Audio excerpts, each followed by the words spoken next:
The presentation, practice, production PPP model stands as one of the most durable and widely adopted pedagogical frameworks in the field of language teaching, particularly for grammar and vocabulary lessons.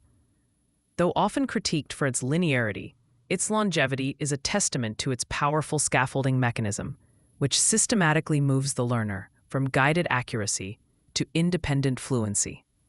As expert educators and linguists, we recognize the PPP sequence not merely as a three-step lesson recipe, but as a structure rooted in cognitive and psycholinguistic principles that govern skill acquisition.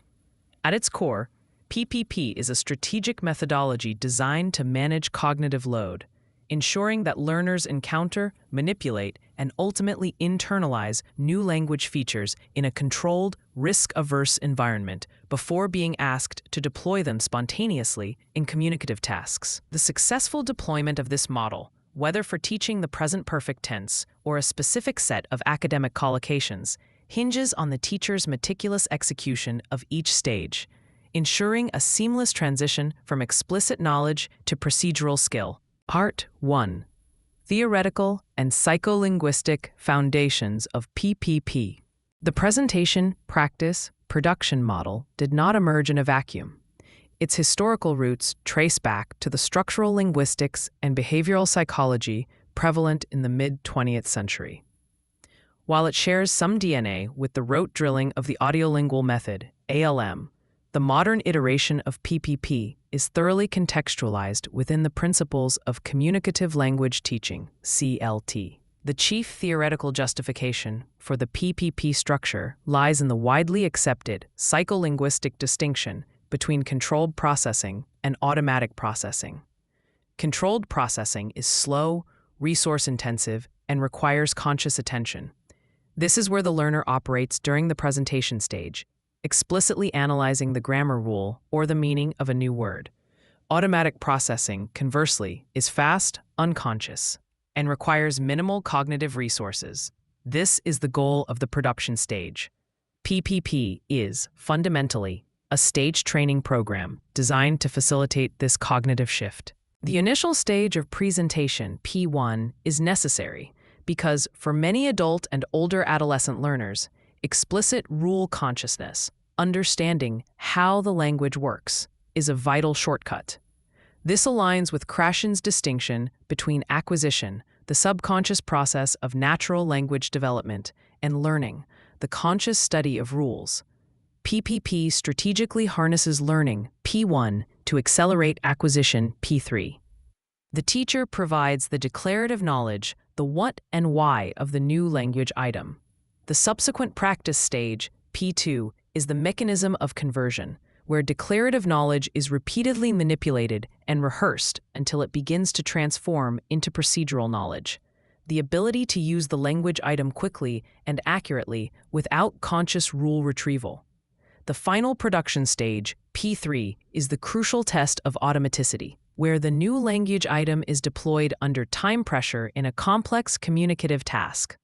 The structured journey of PPP thus mirrors the psychological path of skill development in any domain, from driving a car to playing a musical instrument, moving deliberately from instruction to guided rehearsal to independent performance. Part 2, Stage 1, Presentation, the imperative of clarity and context. The first stage, presentation, P1, is the phase of introduction and initial cognitive processing, and its success is entirely dependent on the teacher's ability to provide clear, contextualized, and linguistically accurate input. The primary goal is to ensure noticing, a process championed by Richard Schmidt, where learners consciously register the new target language, TL, item in the input. For this to occur, the TL must be salient, meaningful, and presented in a context that makes its function transparent. Pedagogically, effective presentation eschews abstract rule recitations in favor of contextualization. A teacher introducing a grammar structure, such as the use of the passive voice in scientific reporting, should not begin with a dry diagram of sentence transformation.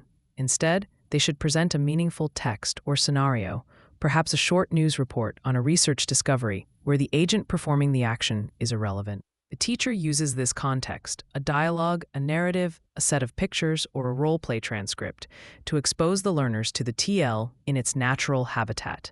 The context serves a dual purpose. It anchors the meaning of the structure or vocabulary item, making it memorable, and it immediately establishes its communicative function, or pragmatic purpose. For instance, when teaching the academic verb to infer, the context might be a short story where the reader has to deduce the character's motivation, thereby linking the word directly to the skill of drawing conclusions from evidence. Linguistically, the presentation must cover the three core aspects of the target language item: form, meaning, and pronunciation, FMP. Form addresses syntax and morphology, how the word is spelled, how the verb is conjugated, or what sentence structure is required. Meaning covers semantics and register, what the word or structure signifies, and whether it is formal, informal, academic, or colloquial. Pronunciation requires clear modeling, highlighting features such as stress, intonation, and liaisons, which are often the most challenging aspects for non-native speakers.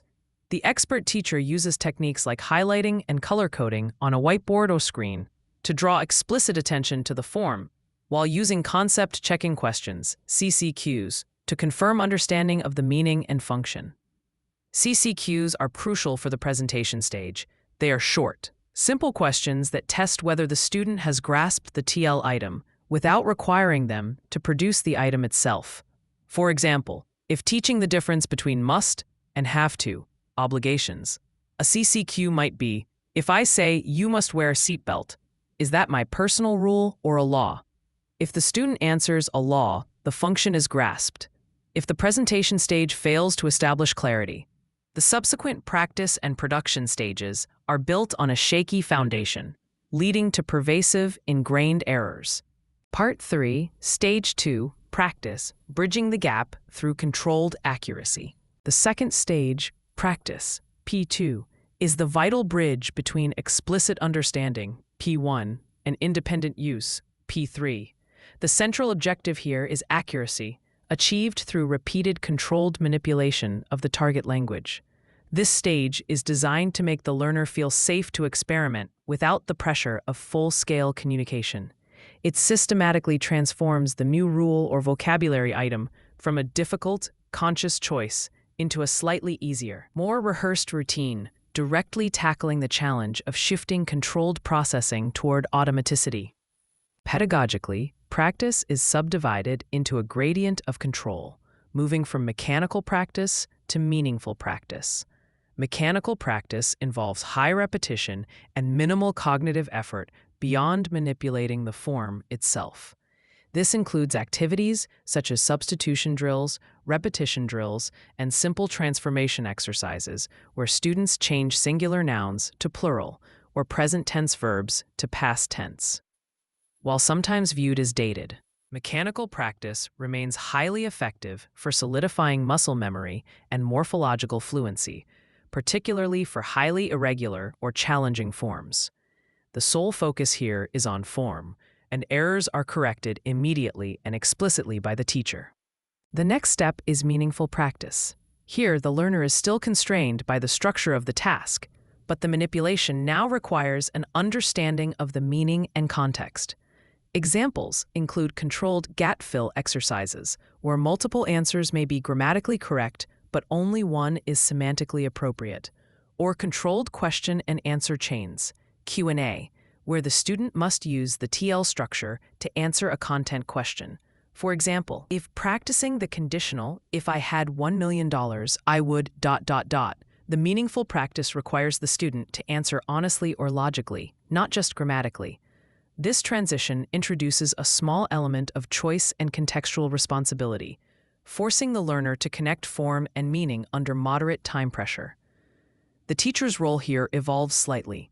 While correction remains immediate and explicit, the feedback now often addresses both grammatical form and semantic appropriateness, ensuring the sentence is both correct and sensible within the provided context. The deliberate, high-frequency repetition in the practice stage is essential for overlearning, the cognitive phenomenon where a skill is practiced beyond the point of initial mastery.